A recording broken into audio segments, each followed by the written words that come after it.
दोस्तों, हमारे देश में एक कहावत कही जाती है कि जब भी आप किसी दूसरे के ऊपर एक उंगली उठा रहे होते हैं, बाकी की 3 उंगलियां आपके खुद की तरफ उठ रही होती हैं। इसलिए आपको उन 3 उंगलियों का इंतजाम पहले से ही कर लेना चाहिए, वरना आप सरेआम जलील हो सकते हैं, वरना आप सरेआम बेइज्जत हो सकते हैं। और इस तरह की गलती आप कहीं भी कर लो, पर सुधांशु त्रिवेदी के सामने इस तरह की गलती कभी भी ना करो। की पार्टी का नाम है भारतीय जनता पार्टी।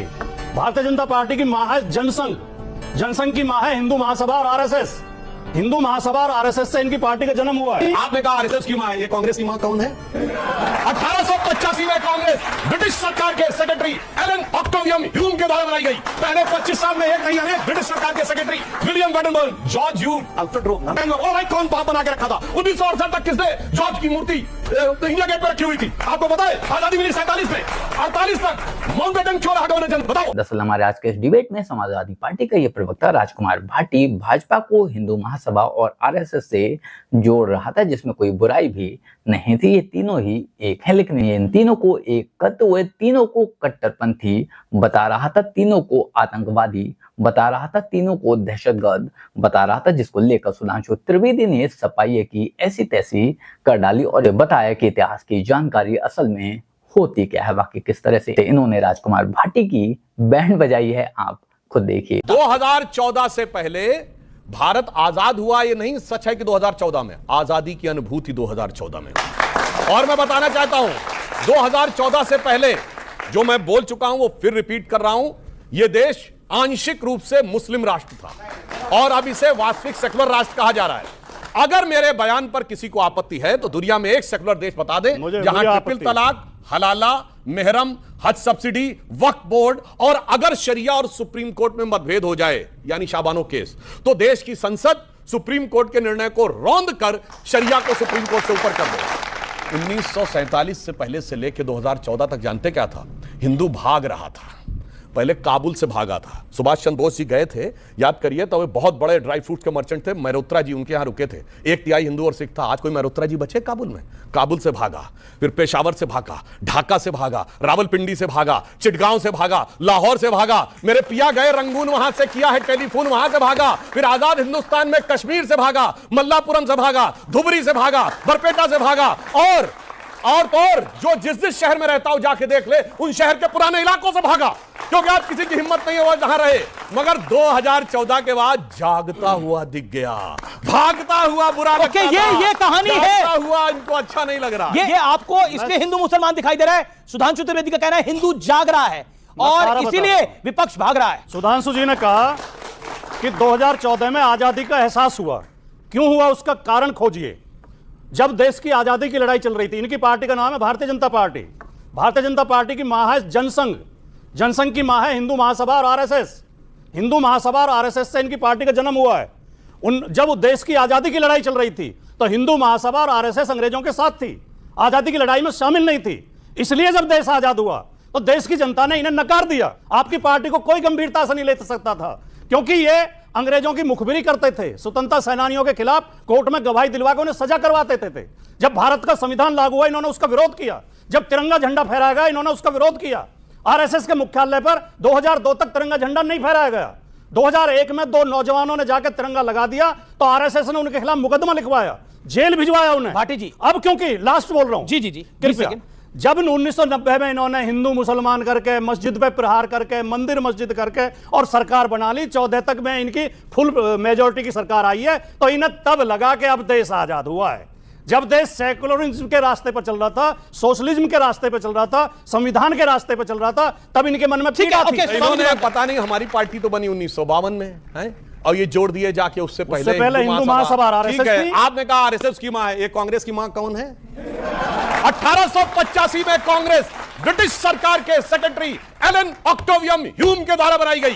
पहले 25 साल में एक नहीं आने ब्रिटिश सरकार के secretary William Wedderburn, George Hume, Alfred Rome नाम। और कौन किसको बाप मानता था मैं बताना चाहता हूं। सन 47 में से पहले अंग्रेजों ने रूल बना रखा था कि भारत का बजट शाम 5 बजे आएगा, चूंकि लंदन में 11 बजते थे। 1997 तक 5 बजे शाम को प्रस्तुत होता रहा। अटल जी की सरकार ने चेंज हुआ। बोलो भाई, कौन बाप बना के रखा था? 1968 तक किसने जॉर्ज की मूर्ति इंडिया गेट पर रखी हुई थी? आपको पता है? आजादी मिली 47 में, 48 तक माउंटबेटन क्यों रहा गवर्नर जनरल? बताओ। भारत का पता है 1949 तक आर्मी चीफ अंग्रेज रहा। कौन? General Francis Roy Bushehr. आपको पता है कि भारत का एयरफोर्स चीफ 1954 तक रहा गेराल्ड गिब्स। आपको पता है कि भारत का नेवी चीफ 1958 तक रहा स्टीफन कार्लाइल। भाई साहब बाप बना। और आपको पता है 1977 तक भारत के सारे एग्जाम सेंट्रल गवर्नमेंट के सिर्फ और सिर्फ इंग्लिश में होते थे। किसने बाप बना के रखा हुआ था? मैं जवाब देना चाहता हूं। देखिए ये चर्चा बड़ी हो रही है। विवेक और स्वामी दिवाकर और रशीदी जी वेट कर रहे हैं। 10 सेकंड जी 10 सेकंड सुधांशु का जवाब जरूर दीजिएगा। सुधांशु जी इतने परेशान हो गए मेरे तर्कों से तो कि मेरे बजाय कांग्रेस पे हमला करने लगे।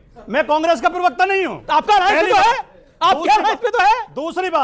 दूसरी बात, क्या ये सब लोग नहीं जानते कि बीजेपी आरएसएस की एक शाखा है?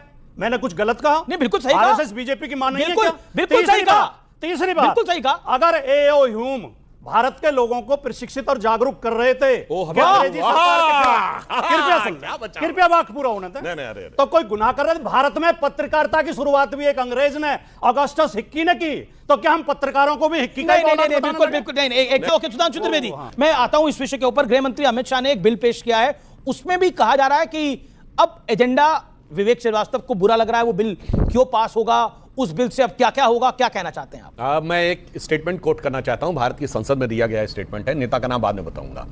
This Bangladeshi infiltration has become a very serious problem and it is becoming a threat to the country and I am having list of both the Bangladeshis Muslims and the Bangladeshi Hindus. I want when this serious problem will be discussed in the parliament. ये किसने बोला था? 4 अगस्त 2005 ममता बनर्जी। और जब उन्हें discussion की नौबत नहीं आई तो उन्होंने गुस्से में फाइल स्पीकर के ऊपर फेंक दी और आज स्पीकर आज कहती हैं सोमनाथ चटर्जी पे भारत के अभी इसके बाद तो इधर तो पिछले कुछ सालों में विपक्ष ने ऐसी बहुत हरकतें की, वरना उससे पहले स्पीकर की चेयर के ऊपर फाइल फेंकने का वो भारत के इतिहास का इवन ब्रिटिश टाइम से भी जोड़ ले तो इकलौता उदाहरण था। मगर आज भाई ममता बनर्जी कहती मैं देखती हूं कौन बाहर निकालता है इनको। सीधी सी बात है के ऊपर 40 सेकंड। ये सरकार एक के बाद एक कम्युनल बिल्स लाएगी जिसका सिर्फ एक ही मकसद होता है, मुसलमानों को तंग। कम्युनल बिल क्या है? लेट मी स्पीक, आपने उनको बोलने दो। पहली गलती इनकी जो उन्होंने फैक्चुअली इनकरेक्ट बोला, इन्होंने बोला साहब 1976 में अमेंडमेंट के पहले तो ये देश सेकुलर था ही नहीं। Sir, it was only a reiteration. अगर आप अंबेडकर के कॉन्स्टिट्यूशन को ध्यान से पढ़ेंगे तो right to freedom of religion और स्टेट का इंटरफेरेंस नहीं होगा और हर धर्म की एक इक्वल मान्यता है। यह कॉन्स्टिट्यूशन में ऑलरेडी था। 76 में कम्युनिस्टों के कहने पे सिर्फ इसको बोल्ड करके रिटरेट किया गया। तो यह गलत है कहना कि इसके पहले देश सेकुलर नहीं था। पहले ही गलती। दूसरे कांग्रेस का बेड़ा गर्क करने में लेफ्ट का ही हाथ है, इसका मतलब नहीं ऐसा नहीं। देश सेकुलर है, हमारा हाथ है, हमने अमेंडमेंट करवाया, मिसेस गांधी ने माना। अब आ जाते हैं इस बिल के ऊपर। सीए एनआरसी लेकर के आए, बोला कोई भी उत्पीड़ित अगर होगा तो अगर वो मुसलमान है तो नहीं आ सकता, हिंदू है तो मानेंगे वो पीड़ित है। उसके बाद दूसरा नैरेटिव सुनिए, फिर कहते हैं नहीं मुसलमान भी एक नहीं होता, उसमें भी जातियां होती हैं, उसमें भी उत्पीड़न होता है। अगर उत्पीड़न होता है तो जब आपका सीए आपने पास किया था उसमें मुसलमान आपने क्यों नहीं जोड़े? जी बिल्कुल ओके। सुधांशु त्रिवेदी, मैं बिल्कुल आ रहा हूं आपके पास। सुधांशु त्रिवेदी, दोनों बातों का जवाब देता हूं। पहले इनका बता देता हूं, यह कांग्रेस पार्टी की असम सरकार का अप्रैल 2014 का रेजोल्यूशन है, तरुण गोगोई सरकार का, कि बांग्लादेश से आने वाले हिंदू और बौद्धों को ही दिया जाना चाहिए। बीजेपी कम्युनल बिल लेकर आ रही है। मैं कम्युनल कहने की कोशिश कर रहे हैं। Manmohan Singh as leader of the opposition to home minister L K Advani, उनका सदन में दिए गई राइट अवेलेबल है जिसमें उन्होंने कहा पाकिस्तान से आने वाले सिर्फ हिंदू और सिख को देना चाहिए। कम्युनिस्ट पार्टी का कोझिकोड का 2010 का रेजोल्यूशन अवेलेबल है जिसमें उन्होंने कहा सिर्फ वहां रिलीजियस माइनॉरिटीज को देना चाहिए। 2003 की होम मिनिस्ट्री की रिपोर्ट है, मतलब सरकार हमारी थी मगर जो कमेटी बनी थी उसमें जानते कौन थे? उसमें जनेश्वर मिश्रा जी भी थे, लालू प्रसाद यादव जी थे, कपिल सिब्बल जी थे, अंबिका सोनी जी थी। उसमें रिकमेंडेशन लिखा है कि पाकिस्तान और बांग्लादेश से माइनॉरिटी कम्युनिटी वालों को हमें सिटीजनशिप देनी है, और आगे शायद क्लॉज पॉइंट नंबर 8 या 9 में लिखा है मेजॉरिटी वालों को नहीं देनी है। ठीक है, ये किसने लिखा है? उस कमेटी ने। ओके। और लास्ट में एक बात कह दूं, इनके मुंह से कितना अच्छा निकला कि 1976 में कम्युनिस्टों के कहने पर इन्होंने सेकुलर जोड़ा। भाइयों जाके पढ़िए मित्रोकिन्स आर्काइव, केजीबी अनरवाट पार्ट 2, समझ में आएगा कांग्रेस की सरकार ने क्या क्या कम्युनिस्टों के कहने पे किया है उस जमाने में। तभी यह देश बचा हुआ है, सरकार बंदी थी, तभी यह मुल्क बचा हुआ है। बिल्कुल, मैं आ रहा हूं आपके पास। जी 10 सेकंड, देन स्वामी दिवाकर। बांग्लादेशी मामले में और नागरिकता के मामले में इनकी बातों से अगर सहमत भी हुआ जाए तो इन मुद्दों को केवल ये भ्रम पैदा करने के लिए उठाते हैं। ये भूल जाते हैं कि इनकी सरकार को 11 साल हो गए। 11 साल में कौन से बांग्लादेशी को आपने बाहर निकाला? हम और तो किसको नागरिकता थी? ये केवल भ्रम और फैलाने आए के लिए कैसे करते हैं। बांग्लादेशी करेंगे कुछ पाइपलाइन? नहीं। जी इन्होंने कहा कि मुस्लिम है इसलिए वो है। अब मैं सिर्फ रहा हूं, सूरत में ब्लास्ट हुए उसमें बांग्लादेशी पकड़े गए, जयपुर में ब्लास्ट हुए बांग्लादेशी मुस्लिम पकड़े गए, आजाद मैदान की घटना 2012 बांग्लादेशी मुस्लिम पकड़े गए, उत्तर प्रदेश में लखनऊ में जहां बुद्धा पार्क और महावीर जी की मूर्ति तोड़ी गई वहां बांग्लादेशी मुस्लिम ठीक है, पकड़े गए। एक बताइए कोई बांग्लादेशी हिंदू पकड़ा गया हो? 2014 से में हमने, जैसे अटल जी के टाइम में बजट का टाइम बदला, हमने बजट की डेट बदली। ये 1 मार्च को क्यों बजट आता था उससे पहले? क्योंकि इंग्लैंड में मार्च के महीने में ही सर्दी कम होती है और मौसम के अनुसार कामकाज शुरू हो सकता है। हमारे यहां तो जून के फर्स्ट वीक में केरल में मानसून आ जाता है। तो हमारा बजट तो यह होना चाहिए कि मई के फर्स्ट वीक तक सो एलोकेटेड चीजें पहुंच जाएं। तो मोदी जी ने 1 मार्च की बजाय 1 फरवरी को लाना शुरू किया। और ये वो छोटे मोटे बदलाव हैं जो कि देश में होते रहने चाहिए। और बात रही इतिहास की, बात रही हिस्ट्री की, तो हर कोई जानता है कि देश को तोड़ा किसने था, किसने अलग देश की मांग की थी, किसने पाकिस्तान बनवाया था, कौन अपने भाइयों को लेकर पाकिस्तान चला गया था और आधे यही हिंदुस्तान में छोड़ गया और बाकी के हिंदुओं का हक लगातार खा रहा है तब से लेकर आज तक। के बाद भी जो पॉलिटिक्स 1947 में की गई थी वही पॉलिटिक्स आज हो रही। जो हाल 1947 में हुआ था वही हाल आज हो रहा है। जो हक 1947 में मांगा गया था आज भी हमारे देश में कई जगह कई लोगों द्वारा इस तरह के हक मांगे जा रहे हैं, जो कि शर्मसार हैं, निंदनीय है। बाकी आप लोग इस बारे में क्या सोचते हैं कमेंट कर जरूर बताएं। जल्द मिलते हैं किसी नए वीडियो में नए टॉपिक के साथ। तब तक गुड बाय, नमस्कार, जय हिंद।